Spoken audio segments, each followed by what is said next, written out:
work for a company, btrax, obviously. I'd like to talk a little bit about culture aspect, users, behaviors. Those all lead to user experience design and brand localization. And that's exactly what we do at btrax. So we've been around for 14 years in San Francisco. We have a Tokyo office opened a few years ago. And we provide cross-border branding and mostly design side and marketing, digital marketing.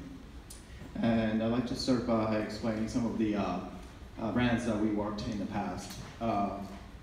Few startups, large corporations as well, taking them to Japan or help them grow in the Japanese market. Some of the examples, Expedia, some of the early works we have done. Obviously, it looks very different from the Expedia.com in the United States. There's for good reasons. So that's what we have done. And Square, obviously San Francisco-based, set up for credit card mobile payment. And we took care of the branding side and research for the Japanese market. And one of the latest ones, Naoto. Naoto is a startup in Palo Alto. They provide a device, AI-based drive recorder, real-time notification detecting the facial movement and driver's movement and objects to detect any risks of driving. And those are things that we have done, some part of it. And I'd like to start from some of the basic of the Japanese market. And some of those could be a little bit too basic because I do see some Japanese people in the audience, so I don't know, it could be a little bit boring, but bear with me. So the market is interesting. There are a few other companies like Evernote, Amazon, Gap, Salesforce. They do make a whole lot of money in the market, even though the country is not huge. Even though that's the case, there are a lot of companies going to the market doing a good job in the business. Salesforce, for example, they have 60+% of share in the Japanese CRM market, which is quite impressive. Evernote makes 30% revenue from Japan, so it's not a small deal. The basics. Okay, let me start by quick quiz. Where's Japan? All right. Okay. Just in case, some people don't know it. That's okay. It's here. Just in case you don't know. All right. That's good. Tokyo, San Francisco. Interesting stats. Whole lot of people. San Francisco is a lot smaller, and actually San Francisco has more people per square feet basis, simply because we're a very small city. So that's a quick overview. Some culture aspect. Culture is really important to understand when it comes to designing user experience. High consumer spending. People love to spend money. And there was a news this morning, I think, Walmart is giving up serving the Japanese market because I think they sell too cheap. People do want to get quality products. Some of the high-end brands have successful time in Japan simply because people do love those brands. Customer service standards are really high. And this is one of the things some of the overseas companies struggle in Japan. Consumers are really demanding, and they do expect near perfect quality level of services. There's no tips, which is good, which is bad. Western brands. So the good news is people in Japan do love brands from the United States and brands from Europe, for example. One example is Blue Bottle. So this is the opening day of the first store in Tokyo, Blue Bottle Cafe. Even though they are located in a strange place, a little bit far from the central Tokyo, there are lines of people. And I think one of the reasons why this amount of people came to the opening is they want to share that on the Facebook, Instagram, so that they can say, hey, I was at Blue Bottle, which is kind of cool. Homogeneous. So very different from the United States. 99% of people in Japan are Japanese. It's nothing unique. Maybe it's too unique comparing here.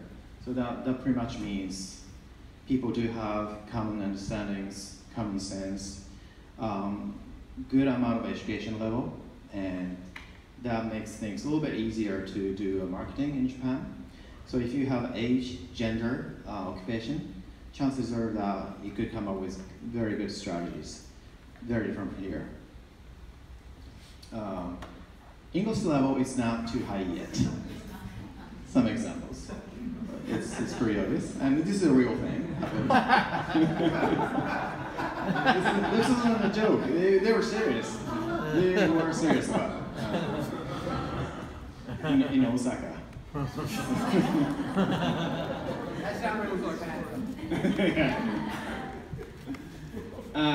They love to learn things. The first thing they'll do when they try a new product is to read the operational manual, which is kind of like unbelievable.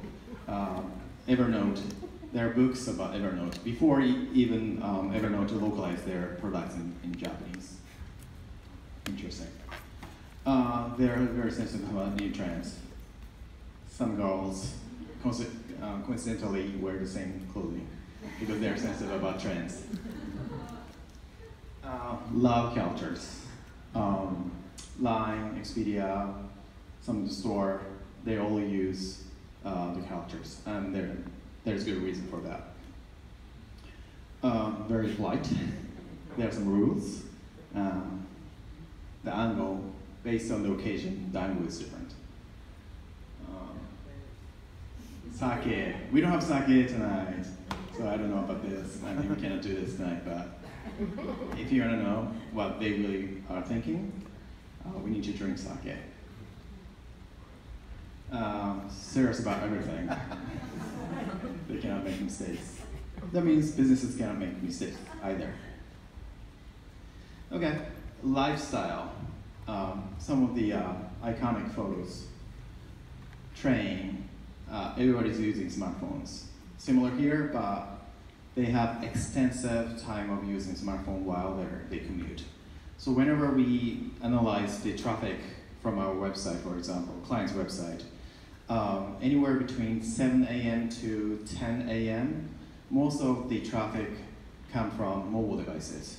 Then all of a sudden it becomes PC, and then after 5 p.m. to like 10, 11 p.m., mobile again. It's pretty symbolic, and people do read news and blogs and articles on the train. It's really standard. Manga. So manga is not only for kids. Adults do read manga every single day on the train, everywhere. And this is why probably why businesses use characters, because people are so used to reading manga with some characters. That's one of the marketing strategies you could take. Busy sign in the city in Tokyo.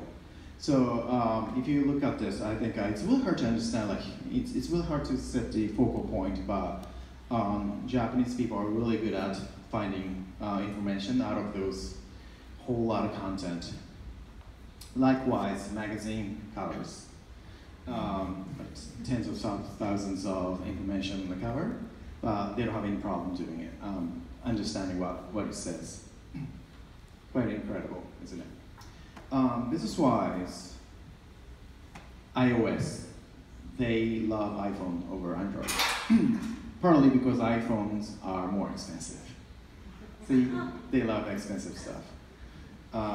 Japan has the highest rate of iOS among any other countries, so quite impressive. People do use Facebook messages and LINE for businesses, simply because businesses are so restricting about using email. The companies monitor email activities, and recently they shut down the email system after 10 p.m. And guess what? What's happening is business people started using those personal accounts to communicate with their partners and clients, which is kind of interesting. Busy UI. This is Rakuten, Amazon equivalent e-commerce marketplace in Japan. Everywhere, information is everywhere. But this may not be a huge problem because people are used to looking at the magazine covers and all those signage and stuff. It's quite surprising, but it happens. Credit cards, personal use, of course. Still, many companies and businesses do not have company credit cards. So, say when we worked with Twitter, they said it's really hard to attract businesses only with the credit card payment system. Sometimes they need to submit the invoices, but that's not their policy. So that's one of the reasons some of the cloud-based services from here struggle in Japan, because businesses do require invoice and 30-day payment. Interestingly, speaking of cloud services, some of the digital products and cloud services do sell in boxes at store shelves, so that consumers feel safer because they're buying something tangible. And there's one time I asked them what's inside, and the guy says, "Oh, that's a serial number. A card with serial number is inside." And nowadays there's no CDs, no DVDs, so purchase one, download the software, put in the code, the serial number. But this is happening. This is one of the popular channels to sell their products in Japan, storefronts. This is it's in Japanese, but how they make money through mobile apps. Blue is advertisement. The pink is purchase, premium plan or in-app purchases. So Japan has higher rate of spending money on mobile devices, mobile apps, digital content. And people do not hesitate doing it because they have a history of spending money on digital content when they had a prior type of phones, feature phones. Meetings are pretty much useless, but they need to do it for the purpose of having a meeting. Security concern is really high, and sometimes it makes me laugh because Japanese companies send zip files, password protected, and the password is sent in another next email, which is not quite safe, but they do it anyway because that's a policy of the company. And some companies do prohibit you from inserting USB drives onto the computer because there could be a virus, 0.001%, but they do care about that. So I'd like to show 3 TV commercials, which is one of the prominent marketing channels in Japan. And those are all US brands, so maybe you can tell how they did the localization, how the context is different, and it's really symbolic. So let's hope this plays. Okay, there you go. Oh, come on.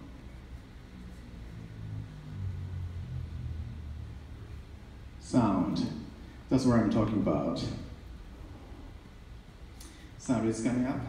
It's not coming up. Hold on.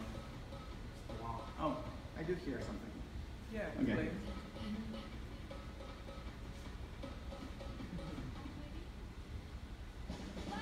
Okay, that's good. This is Android.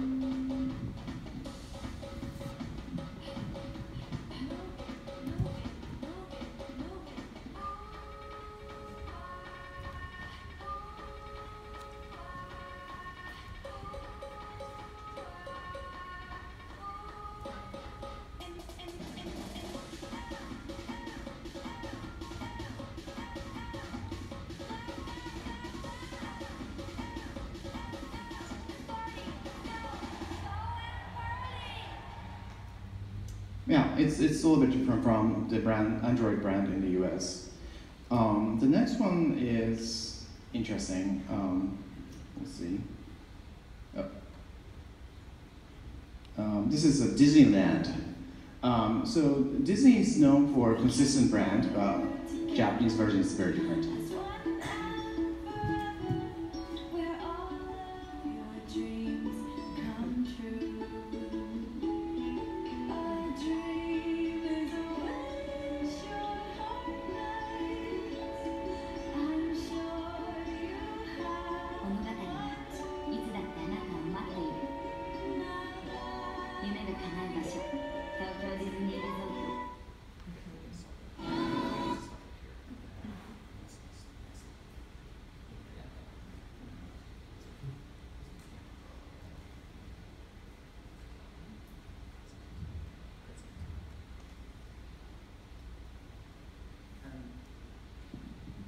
The last one is Amazon Prime.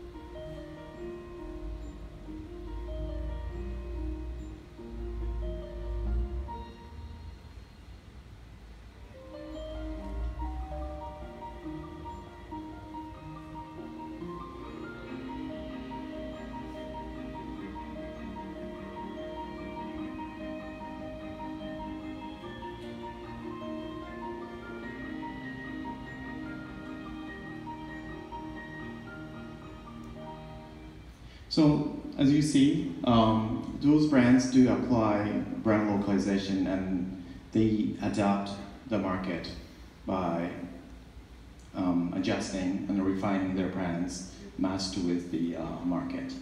And that's all from me today. Thank you.